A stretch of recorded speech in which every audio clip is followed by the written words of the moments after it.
Hello అండి. Welcome to our channel. నేను మిసిరి. మీ అందరూ అనుకుంటున్నట్టుగానే ఇది నేనే రాశానండి. నేను దాదాపు 5 సంవత్సరాల నుంచి బోలెడన్ని కథలు రాశాను. అవన్నీ ఇక్కడ కూడా పెట్టేస్తాను. మీరు చదవడమే తరువాయి. నేను మాత్రం ఇక ఆపనండోయ్! అండ్ పెండింగ్ ఉన్న స్టోరీస్ కూడా వచ్చేస్తాయన్నమాట. ఇక కథలోకి వెళ్ళిపోదామా? Priyasakhi 57th part. అంతకంటే ముందు మన ఛానల్‌ని సబ్స్క్రైబ్ చేయని వారుంటే ఖచ్చితంగా సబ్స్క్రైబ్ చేసుకోండి ఫ్రెండ్స్. అస్సలు మర్చిపోవద్దు. సరేనా? ప్రియసఖి 57. ఓ సతీ, దిగులేలా నీకు? ఏవండి జ్యూస్ అంది ధరణి. అతడు గ్లాస్ అందుకొని రిలాక్స్డ్‌గా సోఫాలో కూర్చున్నాడు. అతడి ముఖం మామూలుగా ఉండడంతో వాష్‌రూమ్‌లోకి వెళ్ళిపోయింది. ఆమె ఫ్రెష్ అయ్యి బయటికి వచ్చింది. గగన్ గబగబా రెడీ అయ్యి ఈవినింగ్ రావడానికి లేట్ అవుతుంది. టేక్ కేర్ అన్నాడు. ఆమె తల ఊపింది. సృజన్ పెళ్లికి అతడు వస్తాడా? ఆ విషయమే మర్చిపోయింది. ఇప్పటికే సృజన్ రోజూ కాల్ చేసి గుర్తు చేస్తూనే ఉన్నాడు. ధరణి అక్కడి నుండి వీక్ష గదిలోకి వెళ్ళింది. ఎలా ఉందిప్పుడు? వీక్ష ఎదురుగా కూర్చుంటూ అడిగింది ధరణి. బాగున్నట్టు తల ఊపింది వీక్ష. ఆమె మోచేతి పైభాగం చాలా వరకు ఎర్రగా కమిలిపోయింది. నీకు చెప్పడం మర్చిపోయాను. చిన్నత్తయ్య వాళ్ళెవరో తెలిసిన వాళ్ళ పెళ్ళికి వెళ్ళారట. ఇవాళో రేపో వచ్చేస్తారట. ఆయన చెప్పారు అంది ధరణి. వీక్ష మౌనంగా తల ఊపింది. మీకు నేను ఫుడ్ పంపిస్తాను అని ధరణి అంటుంటే, ధరణి, మీరు గారు అంటూ ఆ గౌరవాన్ని తీసేయ్. ధరణి, నాకు చాలా చిరాకు. నువ్వు కూడా అలా పిలుస్తుంటే నాకేం నచ్చలేదు అంది వీక్ష. ఏమని పిలవాలి మిమ్మల్ని? అడిగింది ధరణి నవ్వుతూ. నీ ఇష్టం సింపుల్గా చెప్పింది వీక్ష. వీక్ష అంది ధరణి. వీక్ష మాట్లాడలేదు. సరే అన్నట్టు మౌనంగా ఉంది. సరే నేను వెళ్తున్నాను. ధరణి చెప్పి అక్కడి నుంచి కిందకు వచ్చేసింది. అప్పటికే కొత్తగా వచ్చిన పనమ్మాయితో మాట్లాడుతోంది మాలవిక. ఆ అమ్మాయి భయం భయంగా చూస్తోంది. వేడి నీళ్ళు అంటే గోరువెచ్చని నీళ్ళు అనుకోలేదమ్మా, భయంగా చెప్పింది ఆ అమ్మాయి. ఇక నుంచి నీకు చేతగాని పనులు చేయకు. ఏమైనా అందించాలి అంటే వేరే వాళ్ళు చూసుకుంటారు అంటూ వాళ్ళతో చెప్పి అక్కడి నుంచి వచ్చేసింది మాలవిక. ఆంటీ, 2 రోజులు నా ఫ్రెండ్ దగ్గరికి వెళ్తున్నాను అంది అన్విక మాలవిక వైపు చూస్తూ. ఓ, తప్పకుండా వెళ్ళిరా. నాకు చెప్పడం ఎందుకు అంది మాలవిక నవ్వుతూ. అదేంటి ఆంటీ అలా అంటారు? మీకు ఇన్ఫార్మ్ చేయడం నా రెస్పాన్సిబిలిటీ కదా. అన్విక ఒకలా నవ్వింది. ఆ మాటలు వింటూనే ఉంది ధరణి. రాత్రి వీక్ష బాధపడుతున్నప్పుడు అన్విక నవ్వుకోవడం ధరణి కంటపడింది. వీక్ష చెయ్యి కాలడం వెనుక అన్విక హస్తం ఉందేమో అనిపించింది ధరణికి. అంతలోనే తను ఎక్కువగా ఆలోచిస్తుందేమో అని మౌనంగా ఉండిపోయింది. ఆ అనుమానం అలాగే పక్కన పెట్టేసింది. ఆ రోజు మధ్యాహ్నం చేతన్, జయ వచ్చారు. కష్టపడి తల్లిని లాక్కొచ్చాడు చేతన్. అప్పుడే ఒక రోజు అయిపోయింది వీక్షను చూసి అతను. హాల్లో అందరూ మాట్లాడుకుంటూ ఉండగానే తను మెల్లిగా వీక్ష గది వైపు వెళ్ళాడు. తలుపులు వారగా వేసి ఉన్నాయి. మెల్లిగా లోపలికి తొంగి చూశాడు. వీక్ష పడుకొని కనిపించింది. అడుగులో అడుగు వేసుకుంటూ లోపలికి నడిచాడు. వెల్లెలికిలా పడుకుని ఒక చెయ్యి ఒకవైపుకు పెట్టుకుని మరొక చెయ్యి చెంప కింద పెట్టుకుని ఉంది. ఆమె ముఖాన్ని చూసి, ముడివేసిన ఆమె కనుబొమ్మలు చూసి ఎందుకంత అశాంతిగా ఉందో అర్థం కాలేదు అతడికి.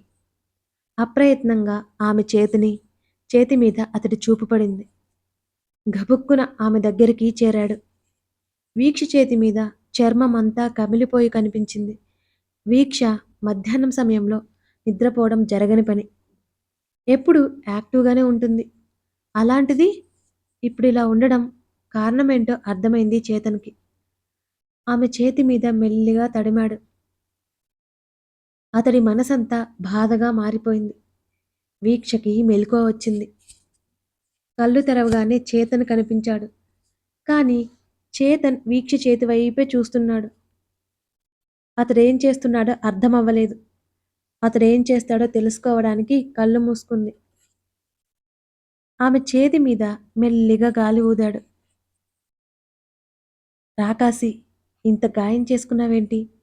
నాకు ఎలాగో ఉంది చెప్తూ మెల్లిగా ముందుకు వంగి పెదవులు తాకించాడు. వీక్ష గుండె గుబేలుమంది. కళ్ళు తెరిస్తే అతడు బయటికి అన్నీ ఎక్స్‌ప్రెస్ చేస్తాడు. తనేం సమాధానం చెప్పలేదు. అందుకే మౌనంగా ఉంది. వీక్ష కొంచెం కదిలింది. చేతన్ కాస్త వెనక్కి సర్దుకుని కూర్చున్నాడు. అప్పుడే లేచినట్టు కళ్ళు తెరిచి చూసింది. అతని ముఖంలో ఆతృత ఆమెకు తెలుస్తోంది. ఎలా ఉందిప్పుడు? అని అడిగాడు. బాగున్నట్టు నిలువుగా తలాడించింది. అసలేం జరిగింది? అని అడిగాడు. హాట్ వాటర్ పడ్డాయి. చిన్నగా చెప్పి అతని నుంచి చూపులు తిప్పుకుంది. రెస్ట్ తీసుకో. అతను బయటికి వెళ్ళిపోయాడు. జయ వచ్చి మాట్లాడింది. సాయంత్రం వెళ్ళిపోతున్నట్టు చెప్పింది. చేతన్ కూడా వెళ్ళిపోతే తనకి మనశ్శాంతిగా ఉంటుంది. ఇప్పటికే తన మనసు చాలా కకావికలమైపోయింది. అతడు తనకి దూరంగా ఉండడమే మంచిది అనిపిస్తోంది వీక్షకి. డ్రైవర్ చేత జయని వైజాగ్ పంపించాడు చేతన్. అతడు వెళ్ళకపోవడంతో పెద్ద చిక్కు వచ్చి పడినట్టు అనిపించింది వీక్షకి. తన తల్లిదండ్రులు ఇంకా ఇంటికి వచ్చినట్టు చెప్పకపోవడంతో వాళ్ళ మీద విపరీతమైన కోపం వచ్చింది. ఇంకా తను అక్కడే ఉంటే చేతన్ని ఎలా ఎదుర్కోవాలి? ఒకవేళ తను ఇంటికి రాకుండా ఉంటాడా? అసలే తన తల్లికి తనంటే మహా ఇష్టం. అతడు ఏమంటే అదే అంటుంది. ఆ రోజు అలా గడిచిపోయింది. సృజన్ వాళ్ళింటికి పెళ్లికలా ఉట్టిపడుతోంది. మరుసటి రోజు పెళ్లి. ఆ రోజంతా హడావుడిగా ఉంది. సృజన్, రోహన్ ఇంటికి రావడం మానేశాడు. ఏంటి? అని అడిగింది కవిత. అప్పటి వరకు సంతోషంగా ఉన్న సృజన్ ముఖంలో నవ్వు మాయమైపోయింది. మాట్లాడవేంటి నాన్నా?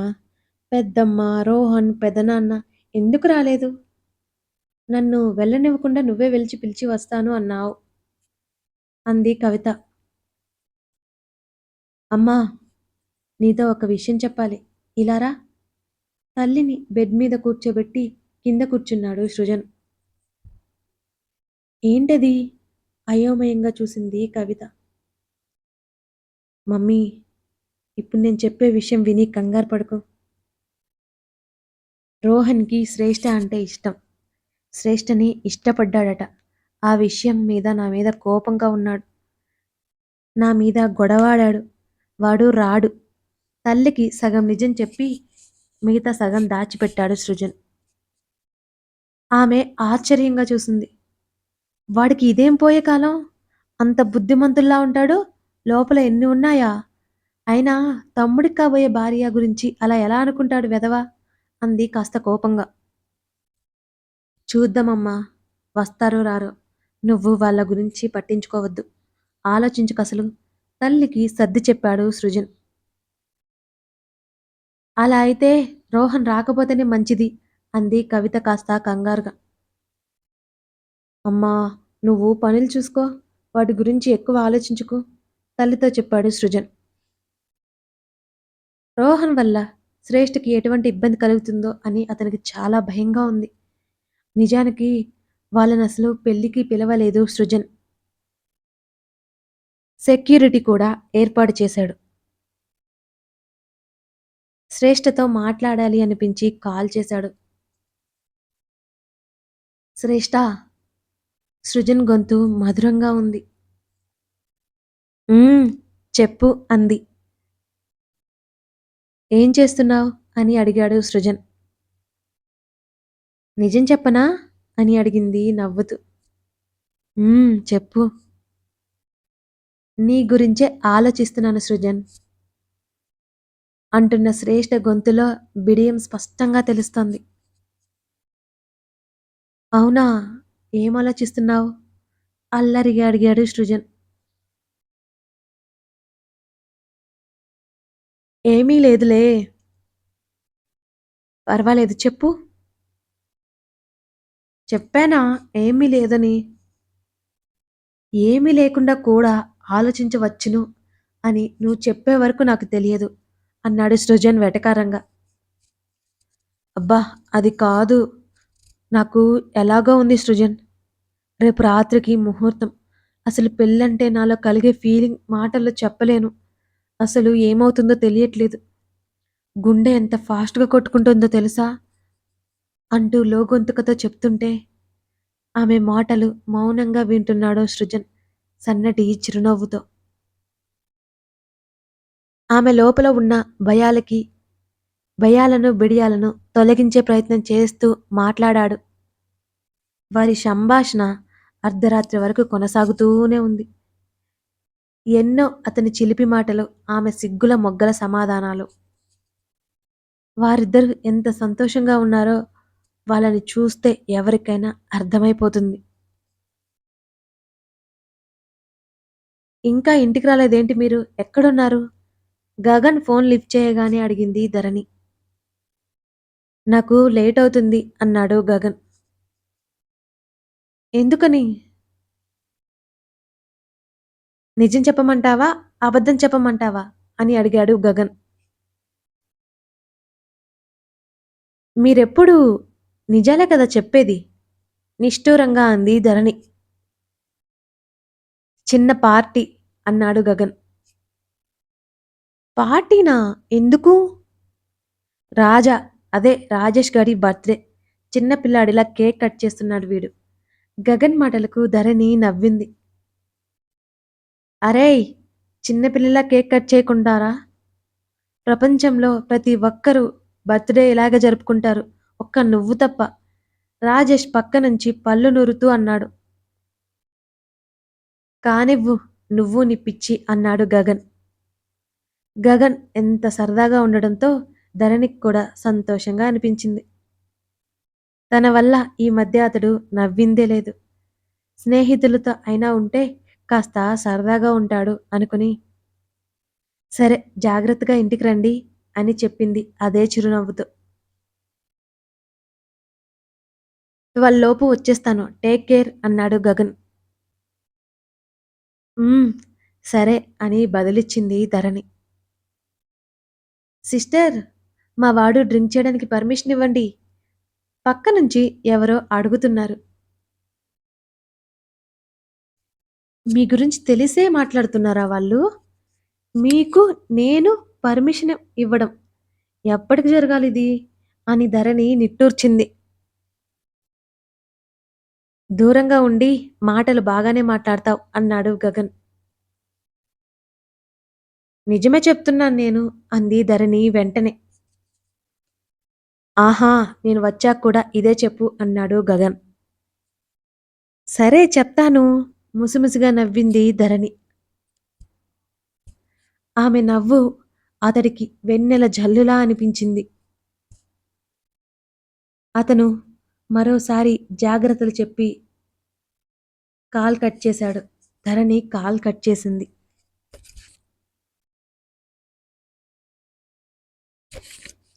మధ్యరాత్రి ఎప్పుడో ఇంటికి వచ్చాడు గగన్. అప్పటికే ధరణి నిద్రపోతోంది.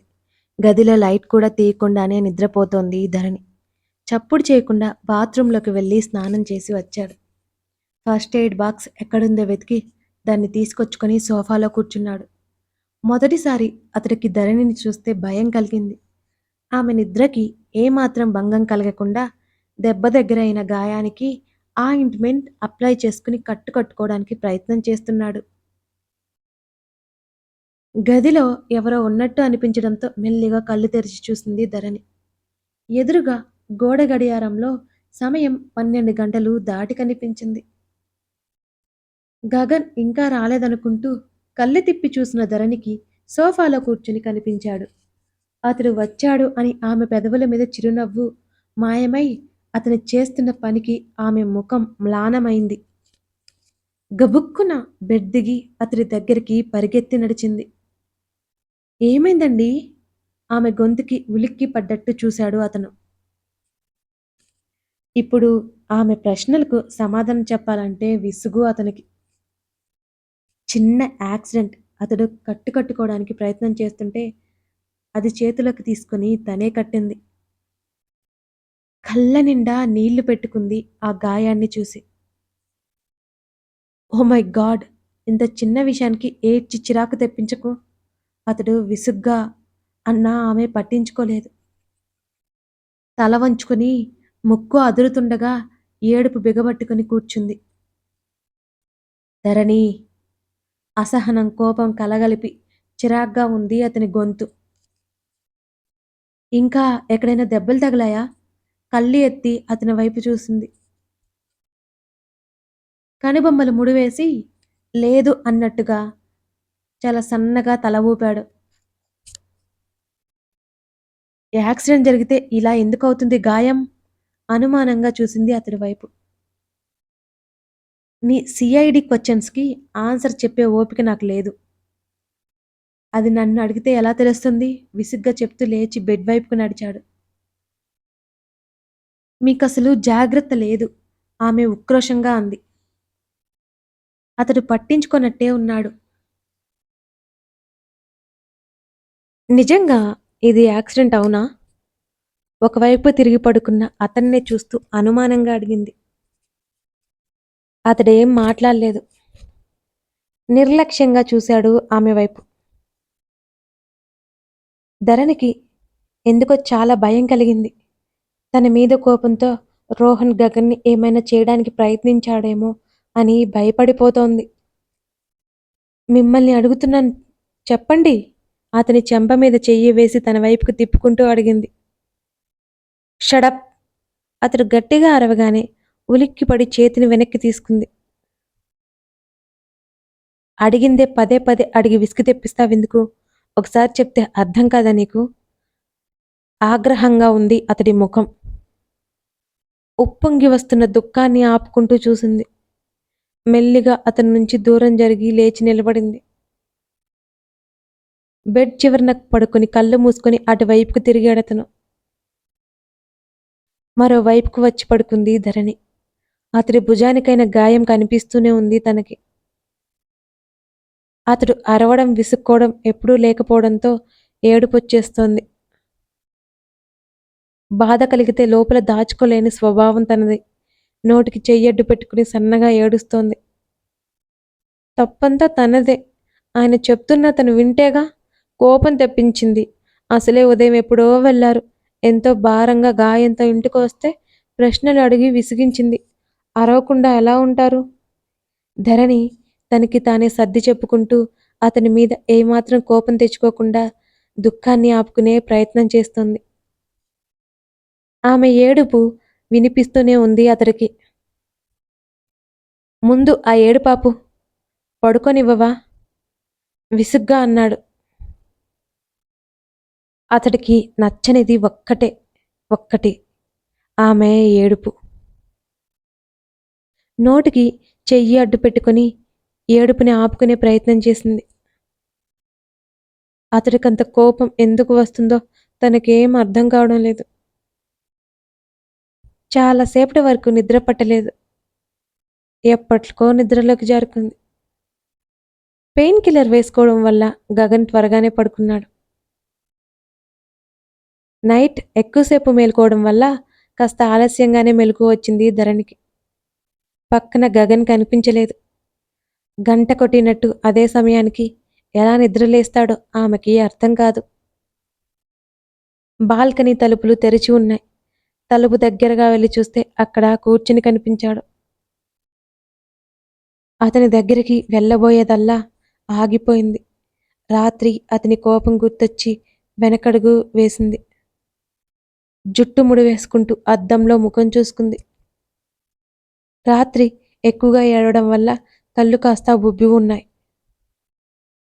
ఈ మధ్య ముఖంలో ఉన్న కళ కాస్త తగ్గినట్టుగా ఉంది. బట్టలు తీసుకుని బాత్రూంలోకి వెళ్ళిపోయింది. ఆమె బయటికొచ్చేసరికి అతనింకా బాల్కనీలోనే కనిపించాడు. ధరణి మెల్లిగా గదిలో నుంచి బయటకొచ్చింది. వీక్ష అదే సమయంలో బయటకొస్తూ ధరణి, గుడ్ మార్నింగ్ అంది. ధరణి బలవంతంగా నవ్వడానికి ప్రయత్నం చేసి విఫలమైంది. ఏమైంది అలా ఉన్నావు? ధరణితో పాటు మెట్లు దిగుతూ అడిగింది వీక్ష.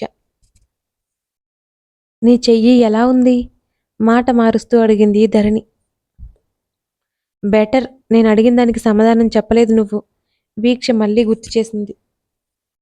ఏమీ లేదు, రాత్రి నిద్రలేక అలా ఉంది. ధరణి అబద్ధం చెప్పక తప్పలేదు. ధరణి, ధరణి చేతిని పట్టుకుని పిలిచింది వీక్ష. లేదు, నాకు అలా అనిపించలేదు. బాగా ఏడ్చినట్టు కనిపిస్తున్నావు. Any problem? వీక్ష మృదువుగా అడిగింది. అదేం లేదు.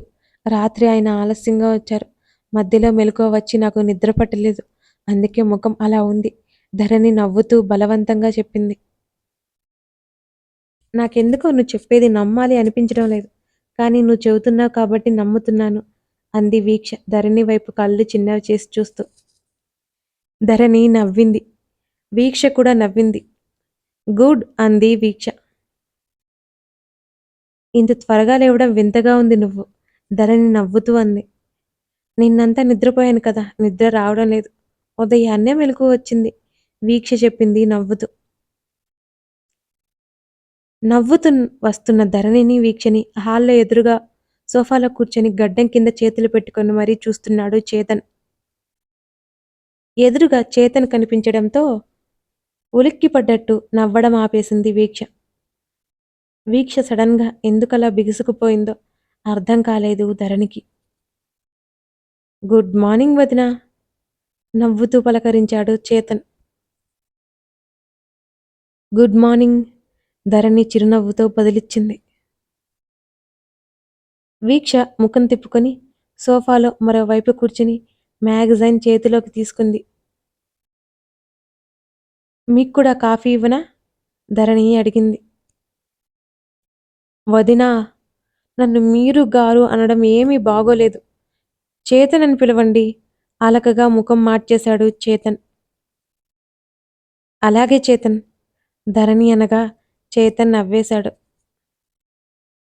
వదినా, ఆల్రెడీ కాఫీ నా కడుపులోకి వెళ్ళిపోయింది. మీరు అన్నయ్యకి తీసుకెళ్ళండి, చేతన్ అన్నాడు. ధరణి అక్కడి నుంచి కిచెన్ వైపుకి వెళ్ళింది. కాఫీ కలుపుకొని హాల్లో ఉన్న వీక్షకి ఒక కప్పు అందించింది. మొహమాటంగా చూసింది వీక్ష. తీసుకో, ధరణి చిన్నగా నవ్వి ఇచ్చేసి వెళ్ళిపోయింది. ధరణి పనులు తనలో అపరాధ భావాన్ని ఇంకా రేకెత్తేలా చేస్తున్నాయి వీక్షకి. ధరణి పట్ల తను ప్రవర్తించిన తీరు గుర్తొచ్చి బాధగా మారిపోయింది ఆమె మనసంతా. తన కోసం ఇంత ఆప్యాయత చూపిస్తున్న ధరణికి తను ఏదో ఒకటి చెయ్యాలి. చేతన్ ఏమీ కదిలించకపోవడంతో కాఫీ తాగి గబగబా అక్కడి నుంచి గదిలోకి వెళ్ళిపోయి తలుపులు వేసుకుంది. చేతన్ తనకి విషయం చెప్తే సమాధానం చెప్పడానికి తన దగ్గర మాటలు లేవు. వీలైనంతగా అతన్ని తప్పించుకుని తిరగడమే బెటర్ అనిపించింది వీక్షకి. ఏవండి, కాఫీ. బాల్కనీలోకి నడిచి చాలా దూరంగా ఉండి గగన్ని పిలిచింది ధరణి. ఆమె స్వభావం అతనికి తెలుసు. కోపంగా ఉన్న మనుషుల దగ్గరికి వెళ్ళాలంటే ఎంత భయపడుతుందో. తను కోపంగా ఉంటే దూరంగా ఉంటుంది తప్ప ధైర్యం చేసి ముందుకు రాలేదు. ఆమె కళ్ళల్లోకి చూడగా బెదురుగా అతడి వైపు చూసింది. అతని ముఖం నిర్మలంగా కనబడుతుంటే కొంచెం ధైర్యంగా అనిపించింది ధరణికి. అతడు చేయి చాపగా భయాలన్నీ పక్కన పెట్టి మెల్లిగా అతని దగ్గరికి వచ్చి తన చేయి అందించింది. అతని పక్కనే కూర్చుంది. ఏం మాట్లాడలేక మౌనంగా ఉంది. మౌనవ్రతం ఏమైనా చేస్తున్నావా? అతడి మాటలకు లేదు అన్నట్టు అడ్డంగా తల ఊపింది. కాఫీ కప్ అందుకొని మెల్లిగా సిప్ చేశాడు. అందులో షుగర్ వేయడం మర్చిపోయింది ధరణి. కాఫీ కలిపింది ఎవరు? నేనే. ఏమైంది అన్నట్టు చూసింది అతని వైపు. కాఫీ కప్ ఆమెకు అందించాడు. కాఫీ కొంచెం తాగగానే విషయం అర్థమైంది. అంటే అది మర్ మర్చిపోయాను తడబాటుగా చెప్పింది. It's okay. దానికెందుకంత కంగారు? అన్నాడతను కప్ పక్కన పెట్టేస్తూ. మీ చేతికి ఎలా ఉందిప్పుడు? అని అడిగింది నెమ్మదిగా. బెటర్ అన్నాడు మామూలుగా. సడన్‌గా వీక్ష గుర్తొచ్చి, ఆమెకిచ్చిన కాఫీలో కూడా షుగర్ లేదన్న విషయం గుర్తొచ్చి, నేను ఇప్పుడే వస్తానండి. గబుక్కున లేవబోయి చీర తట్టుకుని అతని మీద పడిపోయింది. ధరణి తల అతడి భుజానికి కొట్టుకుంది. అనుకుంటూ నుదురు రుద్దుకుంటూ అతని వైపు కళ్ళు తిప్పి చూసింది. పూర్తిగా అతని మీదకు వాలిపోయింది తను. అతడు కోప్పడతాడేమో అనుకుంది. చూసుకొని నడవలేవా? ఈ చీరలు వద్దంటే వినవు. మందలింపుగా ఉంది అతని స్వరం. రాత్రి తాగొచ్చారా? అందుకే అంత కోపంగా మాట్లాడి ఉంటారేమో ఆలోచిస్తూ పరీక్షగా అతని వైపు చూసింది. ధరణి తల మీద ఒక్కటేశాడు గగన్. తల రుద్దుకుంటూ పెదవులు బిగబట్టి చూసింది ధరణి ఉక్రోషంగా. కథ కొనసాగుతోంది. పెద్ద పెద్ద వీడియోస్ ఇవ్వడానికి ట్రై చేస్తున్నానండి. Thank you for watching this video. మరిన్ని కథలకై మన ఛానల్ని సబ్స్క్రైబ్ చేసుకోండి ఫ్రెండ్స్. అస్సలు మర్చిపోవద్దు. Please it's my request. ఉంటాను. Bye bye.